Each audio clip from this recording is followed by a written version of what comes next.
चौथा पैगाम के तमाम दर्शकों का स्वागत है। लॉकडाउन के दूसरे दिन बुधवार को बाजार पहुंचे निगम अफसरों को कई दुकानदारों के विरोध का सामना करना पड़ा। दुकानदारों ने एक ही दुकान पर लगी दो अलग अलग शटर के अलग अलग दिशाओं में होने से दूसरे दिन भी दुकान खोलने की शिकायत अफसरों को की थी, जिसके बाद अफसरों ने इन दुकानों को बंद करवाया। नगर निगम के अधिकारी जैसे ही बुधवार को बाजार पहुंचे तो उन्हें कुछ दुकानदारों के विरोध का सामना करना पड़ा। दरअसल दुकानदारों का कहना है कि कई दुकानों ने मंगलवार के दिन भी दुकान खोली तो वहीं बुधवार के दिन भी वे लोग दुकान खोल रहे हैं। सप्ताह में उन्हें 6 दिन मिलेंगे, लेकिन हमें केवल 3 दिन दिए जा रहे हैं। इस पर अधिकारियों ने कहा कि किसी दुकान की 2 तरफ शटर है तो एक और वो मंगलवार के दिन खोल रहा है तो वहीं दूसरी ओर की शटर बुधवार के दिन खोल रहा है। वक्त की नज़ाकत को देखते हुए अधिकारियों ने तुरंत जिन लोगों ने मंगलवार को दुकान खोली थी बुधवार के दिन उन दुकानदारों की दुकानें बंद करवाई। दुकानदारों का कहना था कि हम प्रशासन की हर व्यवस्था में उनके साथ हैं, लेकिन कोई दुकानदार अपनी मनमानी चला रहे हैं। एक दिन इस और की खोल रहे हैं तो वहीं दूसरे दिन दूसरी और के शटर के साथ दुकान खोल रहे हैं। दुकान तो एक ही है, फिर दूसरे दुकानदारों को परेशानियों का सामना करना पड़ेगा।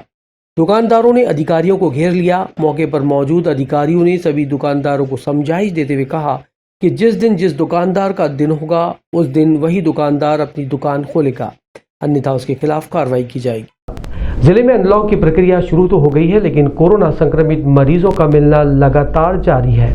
बुधवार को जहां 3 नए कोरोना संक्रमित मरीज सामने आए हैं, वहीं एक कोरोना संक्रमित मरीज की मौत भी दर्ज की गई है। जिले में नए कोरोना संक्रमित मरीजों के मिलने का सिलसिला लगातार जारी है। बुधवार को 3 नए कोरोना संक्रमित मरीज सामने आए हैं, वहीं कोरोना संक्रमित एक मरीज की मौत भी दर्ज की गई है। ये मृतक अम्बाड़ा नेपा क्षेत्र का 65 वर्षीय बुजुर्ग बताया गया है। जिले में इस वक्त कुल संक्रमित मरीजों की तादाद 2555 तक पहुंच गई है, जिनमें स्वस्थ होने वाले मरीज 2502 तक पहुंच गए हैं। एक्टिव मरीजों की तादाद 15 बताई गई है। स्वास्थ्य विभाग द्वारा बुधवार को 1083 लोगों की सैंपलिंग की गई। जिले के ग्राम सारोला फाटे समीप आयशर वाहन की टक्कर से एक दंपत्ति घायल हो गए। दोनों घायल गंभीर अवस्था में जिला अस्पताल में भर्ती हैं। ग्राम सारोला फाटे के पास एक पति पत्नी जो अपने गांव लौट रहे थे, इस दौरान लोहे के सरियों से भरे आयशर वाहन की चपेट में आ गए। इसके कारण दोनों को गंभीर चोटें आई हैं। सूचना मिलने पर डायल 100 की टीम घटनास्थल पर पहुंची और आरक्षक राकेश गणेश, डायल 100 पायलट पवन महाजन ने दोनों पति पत्नी को गाड़ी में डालकर तुरंत जिला अस्पताल पहुंचाया।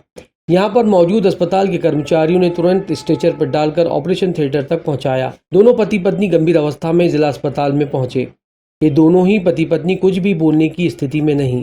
पुलिस जवानों ने तुरंत ही दोनों की चिट्ठी बनाई और भर्ती करवाया। दोनों की हालत गंभीर बनी है और जिला अस्पताल में उपचार जारी है। शहर के बाजार अनलॉक तो हो गए हैं, लेकिन बाजारों में लोगों की लापरवाही शहर को वापस लॉकडाउन की तरफ पहुंचा सकती है, इसलिए सावधानी जरूरी है। 1.5 माह के बाद बुरहानपुर की दुकानें अनलॉक हुई, वो भी नियम और शर्तों के साथ। बावजूद इसके लोग लापरवाही बरतने में कोई कोर कसर नहीं छोड़ रहे। मुख्य बाजारों में हैरान परेशान करने वाली तस्वीरें सामने आई हैं। दुकानों पर सोशल डिस्टेंसिंग का पालन नहीं किया जा रहा है।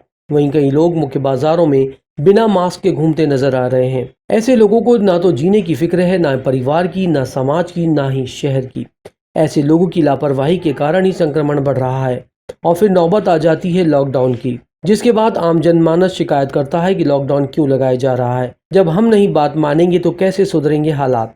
मतलब साफ है कि लॉकडाउन जैसे ही खुलता है आम जनमानस अपनी जिम्मेदारी भूल जाते हैं। वो ये नहीं सोचते हैं कि यदि संक्रमित हुआ तो परिवार, समाज, शहर में परेशानी का सबब बन सकता है।